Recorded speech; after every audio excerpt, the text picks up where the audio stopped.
जय माँ विंध्यवासिनी, माँ लक्ष्मी, माँ काली, माँ सृष्टि की जय। जय अम्बे गौरी की जय। The first text on earth about medical astrology, medical books, medical anatomy, physiology, even surgery comes from the Bhardwaj Rishi to their followers and then to us.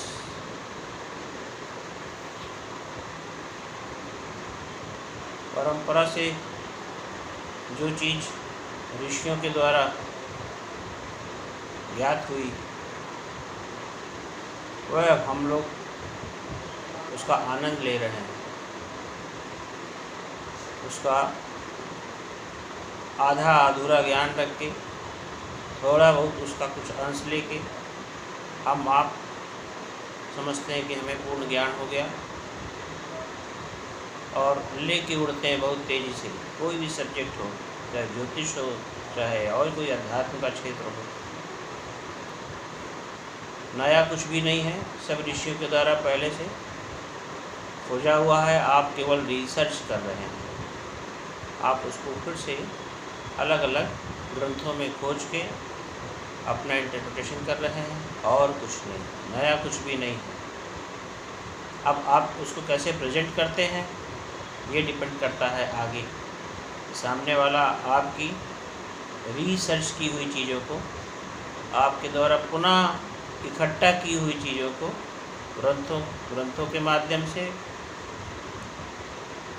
आप तक कैसे पहुंचा रहा है, वो कितनी अपनी बात उसमें डाल रहा है, कितनी वास्तविकता डाल रहा है, ये भी देखना बहुत ज़रूरी है। क्योंकि थोड़ा बहुत तो मिक्सअप तो ठीक है, जिससे कोई नुकसान ना हो और जिससे स्वाद बने, लेकिन पता चला कि वेदों की सब चीज़ें छूट गई, पुराणों की उपनिषदों की सब चीज़ें छूट गई और हमने अपनी कोई ऐसी थ्योरी दे दी जिस पे हम दावा करते हैं कि हमने इस पर रिसर्च किया। तो वो थोड़ा सा देखने वाला है, वो मानी जाए या ना मानी जाए। फिर भी हम लोग जो है,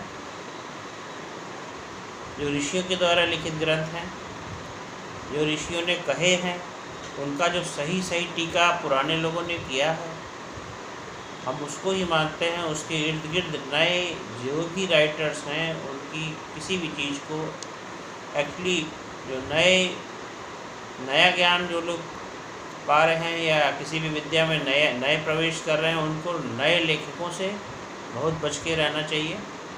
क्योंकि शुरू में ही अगर कोई चीज़ गलत इंटरप्रेट कर दी तो ये फिर आपके लिए बाद के लिए कष्टकारी है और कन्फ्यूज़न बना रहेगा, क्योंकि आप शुरू में ही कंफ्यूज हो गए और गलत राह पकड़ ली।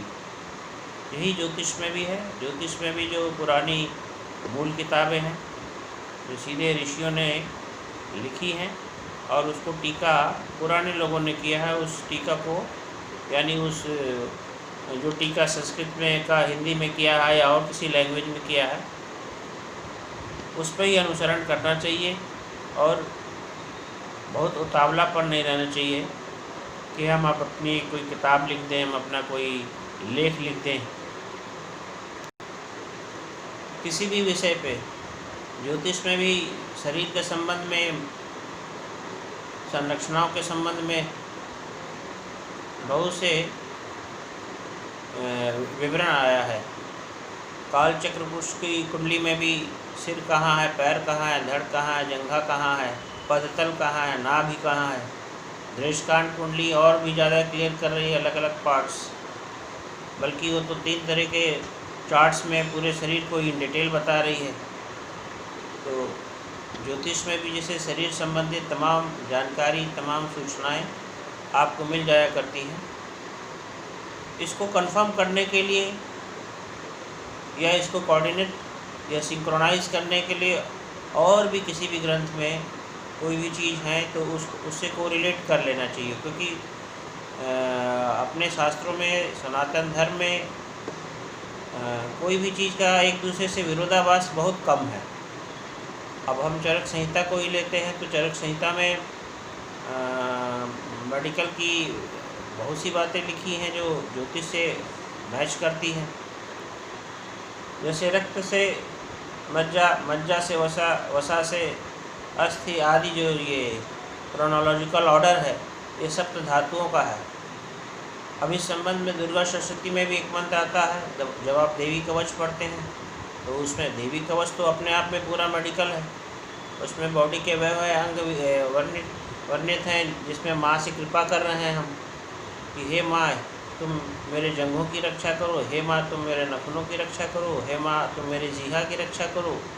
अलग अलग अंग प्रत्यंग एवं बॉडी के अलावा जो 5 प्राण हैं, 5 वायु और अपान वायु, प्राण वायु, व्यान वायु आदि 5 तरह की जो वायु हैं उसका वर्णन, उसका भी डिटेल वर्णन है। इसी तरह कफ भी है और कफ भी 5 तरह के वर्णित हैं, वायु भी 5 तरह के वर्णित हैं। अब ये आप पे डिपेंड करता है कि इसको आप ज्योतिष में कैसे सिंक्रोनाइज कर रहे हैं, क्योंकि विदाउट दृष्टांत चार्ट आप जो है इसको नहीं कर सकते। 5 प्राणों को रखना है। अगर अपान वायु है तो वो पेल्विक रीजन में जाएगी, तो बट नेचुरल है दृष्टांत चार्ट में 20 से 30 डिग्री के बीच में ही नीचे बनेगा पेल्विक के नीचे का पोर्शन। और जो मध्य क्षेत्र है उसमें चीज़ें 10 से 20 डिग्री के बीच में आती हैं, तो बॉडी के जो भी मध्य भाग आएंगे उसका कहीं वर्णन है या उसमें कोई एफ्लिक्शन है या कोई उसकी जानकारी करना है तो 10 से 20 डिग्री के बीच में रहेगा। और मुख्य हेड पोर्शन में अगर जाते हैं, आँखें हैं, नाक है, मुंह है, कान है, ये सारी चीज़ें 0 to 10 डिग्री के बीच में है। अब वायु की बात कर लें, प्राणवायु तो ठीक है ऊपर रहती है, लेकिन अपान वायु तो पेल्विक के नीचे है। अब अपान वायु जो है में कुपित हुआ कुछ या फॉल्ट हुआ तो वो ऊपर की तरफ चढ़ गई, सिर पे चढ़ गई तो सिरोरोग हो गया, सिर में दर्द हो गया, सिर में शूल पैदा हो गया। अब now you are searching for the medicine कि हम कौन सी मेडिसिन खाएं। जो सही जानकार होगा, आयुर्वेद का ध्यान रखता होगा, आयुर्वेद का थोड़ी जानकारी रखता होगा, तो वो फिर आपको जो है आपके वायु को शांत करने की कोई दवा देगा, ना कि कोई पेन किलर दे देगा। और जब डिलीवरी वगैरह हो रही है या उसमें कठिनाई हो रही है या प्रोसेस उसका हो रहा है, प्रेगनेंसी के दौरान डिलीवरी होती है या जो मल मूत्र निकल रहा है बॉडी से, तो इसके ये बिना अपान वायु के जो है नहीं निकलेगा। अपान वायु इसको हेल्प करती है। एक्चुअली वायु या एयर कुछ नहीं, ये मीडियम है, ये it transfers the things from one place to another. इसी तरह बॉडी में भी रक्त है, रक्त के माध्यम से वायु जो है बिना इसके तो संचार नहीं हो पाएगा ना, इसका ट्रेवलिंग नहीं हो पाएगी। तो वायु का मुख्य रोल जो है ट्रेवल कराना इधर उधर पूरे बॉडी में। बस ये कुपित ना होने पाए, इसका ध्यान हमें खाने पीने से संबंधित चीज़ों का ध्यान करके करना है। और सीज़न वाइज भी इसको देखना है कि हम किस सीज़न में क्या खाएं क्या ना खाएं। चीज़ें बड़ी इंटरेस्टिंग हैं। अब दुर्गा सप्तशती की हम बात कर रहे थे। रक्त मज्जा वसा मुस्ताशी पार्वती अंतानी काल रत्तिस पित्तम च मुक्तेश्वरी। तो इसमें भी देखिए वही ऑर्डर आ गया जो चरक संहिता में कह रहा है। रक्त से रज्जा, रक्त मज्जा, रक्त से मज्जा, मज्जा से वसा, मसा से मेघा, मेघा से फिर इस तरह से अस्थि। लास्ट में जो है शुक्राणु की बात आ रहा है। फिर शुक्राणु के बाद जो है आदमी की कांति की बात आती है, ऑरा की बात आती है। तो एक कुछ भी चीज़ इनटेक करते हैं तो लास्ट में वो कांति में या आपके ऑरा में प्रभाव डालती है।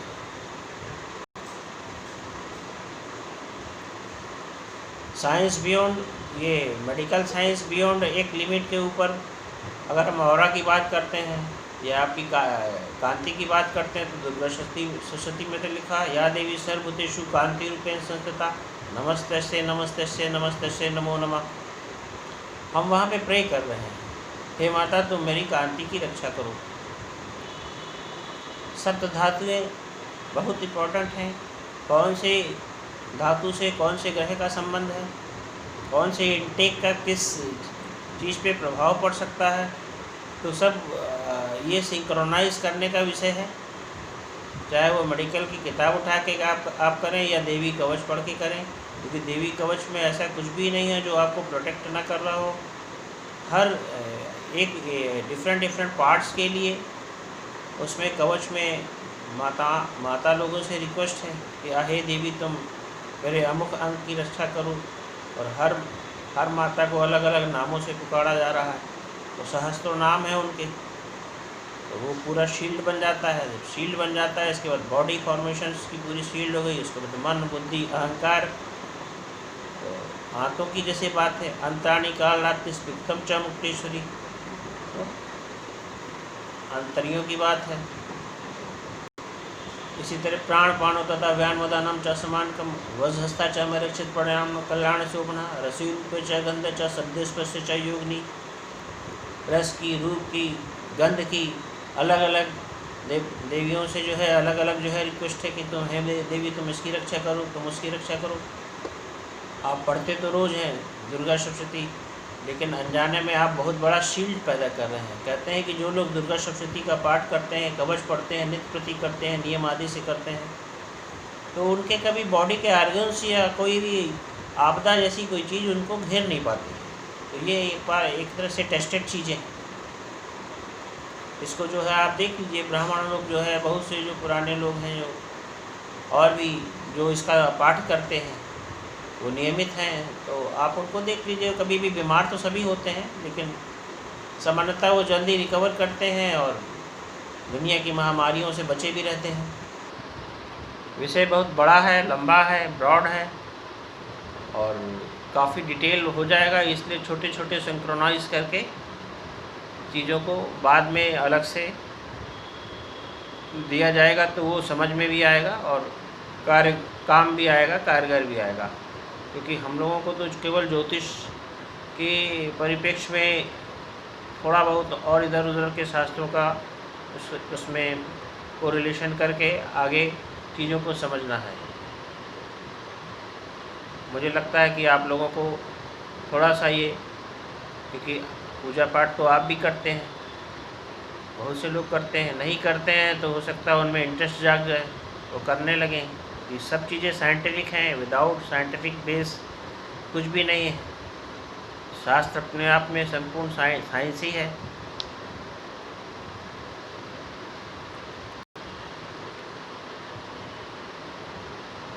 इसलिए जो है बहुत ज़्यादा डिटेल हो जाएगी, अलग से थोड़े थोड़े विषय दिए जाएंगे, अलग अलग जो भी इम्पोर्टेंट्स हैं।